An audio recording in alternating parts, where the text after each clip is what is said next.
Hello, friends. Um, Welcome to another um presentation on the cricket, the Test match cricket that's going on at this point of time. Um, a lot of build up towards the WTC final, and we don't even have one team that has confirmed its place. Now, which are the two teams that deserve to get to the final, and why? To be very honest, the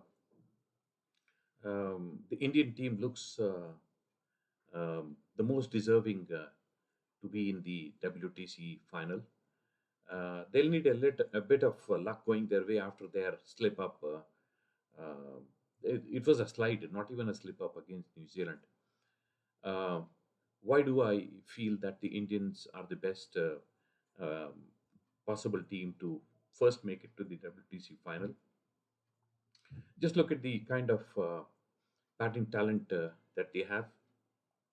We have a Jaiswal whose accomplishments are uh, gathering gushes from the best in the world. The kind of people who are talking about it, everyone. Um, Michael Atherton was talking about it. Nasser Hussain was talking about it.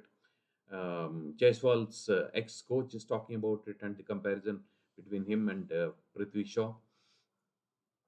And so everything that is heading towards an India featuring in the WTC final um, in 6 months from now. Um, Jaiswal, Kohli looks to be in great form. We still don't know, what Rohit Sharma can offer. Although I feel these pitches are more suited to his style of, batting than the pitches back in India with all that turn and stuff. And sad to see, in just in context, Sarfaraz fading away because he didn't do his cause any good. Even if I felt he should have been dealt with a little bit more carefully than the way he was being sent in the second half, lower down the order and stuff like that. But that's how opportunities come. And in this Indian lineup, uh, we know how difficult it was. It required KL Rahul's slump in form for Sarfraz to make it. Coming back to the rest of the batting, KL Rahul looks to be in fantastic shape. He's always been in great shape, just that he was getting out at inappropriate times. And then the rest of the team, Shubman Gill is always a great contender for the. So we've spoken about Jaiswal, we've spoken about KL Rahul, we've spoken about Rohit Sharma, we've spoken about Virat Kohli, and yes, um, no special mention needs to be made about Rishabh Pant. He's the best talent to have come out of the come into the open in the cricket world in the last few years by some distance. Although Harry Brook is another outrageous talent, Jaiswal is of course making a lot of waves. Now this is about the batting. How about the bowling? Um, I mean, do I have to talk about Jasprit Bumrah specifically? Not really, because he's looking deadly. I mean, the comparisons with Malcolm Marshall uh, are an indicator of what even old timers feel about Jasprit Bumrah. Now, India have great bowling backup. Harshit Rana has thrown his hat into the ring now, and then we have Siraj, who always keeps proving his critics wrong. The moment the critics want him out of the team, he comes up with something that shuts those kind of rants. Siraj should be in the team for good, and there's no discussion about that. Now, Shami coming back, I think that will be fantastic because Shami, Virat Kohli, and Rohit Sharma, I think it will be their last WTC final if India gets over there, and they'd like to go out in glory rather than you know looking ignominious as Virat Kohli was just before he scored this century. There were calls for his baying for him, for his head. And then the great Ashwin. I think in England, Ashwin will have some role to play. There must be one spinner. There, it can't be Washington Sundar. It has to be Ravichandran Ashwin. And even for Ravichandran Ashwin, possibly even Ravindra Jadeja, this will be the last. So there's a lot of churning that is going on. And yes, Akashdeep has always impressed whenever he was given the ball. So this team looks the most eligible to get to the WTC final. What about the Australians? I think the Australians are just one good match away, and hopefully for the Indians it will not happen at Adelaide, because that will hurt the Indians' chances of getting to the WTC final. But Australia, along with India, are the two best sides in the world. Um, their bowling is an envy for any opposing captain, and their fielding has always been fantastic. Travis Head is in great form. It just requires Steve Smith to come back to some kind of form. Labuschagne, for all his the calls of for him to be axed from the team, I think he should be fielded, because he's again one innings away from getting back to his best. He should stop talking and then just perform. There's too much of talk from him, and that's putting too much pressure on him. And yes, Nathan Leon, no special mention needs to be made of him. He's one of the greats of the game at this point of time. So, very strong team. The Aussies, they have good, decent backup. Not Scott Bolland not finding a place in the team, and Neeser will come back by the time.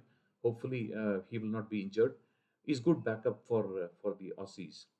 How about the South Africans? Their bowling has always been fantastic. Now that Nandre Berger has been added in, and then Rabada is the leading bowler in the world in terms of his average, is the quickest to reach 300. Um, and then very good batting backup, but they don't bat deep. So the South Africans have a problem. Their top order is a bit of a problem. They don't have a settled opening combination. That's a problem. But on their own pitches, they will always have problems, because the ball does too much in all the South African centers in which they play Test cricket.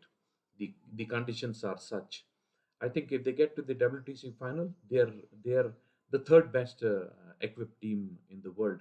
So uh, I would dare say that the two of these three should make it to the final: India, Australia, and South Africa. It'll be great if the Sri Lankans can make it, but they don't have the depth to make a meaningful final. And New Zealand can always spring surprises, but at this point of time, their prospects don't look good. Brook is going hammer and tongs at them. He's still there. He's looking at a big daddy 100. And the more runs England make, the lesser the chances of New Zealand making it to the WTC final. So that's it. With my views on just a small addition before I close. What is heartening is that the Indian players, particularly Yashasvi Jaiswal, even when he plays T20 cricket, he hits through the line, gets close to the line of the ball, and if he plays away from his body, he goes full force with his shots and gets those big sixes, or the one bounce fours and stuff like that. Virat Kohli has always been playing through the line and then playing the ball on merit, and it doesn't do anything technically wrong. And KL Rahul, without doubt, is the most technically sound player in the world. That is getting the Indians a lot of dividends, and of course Shubman Gill.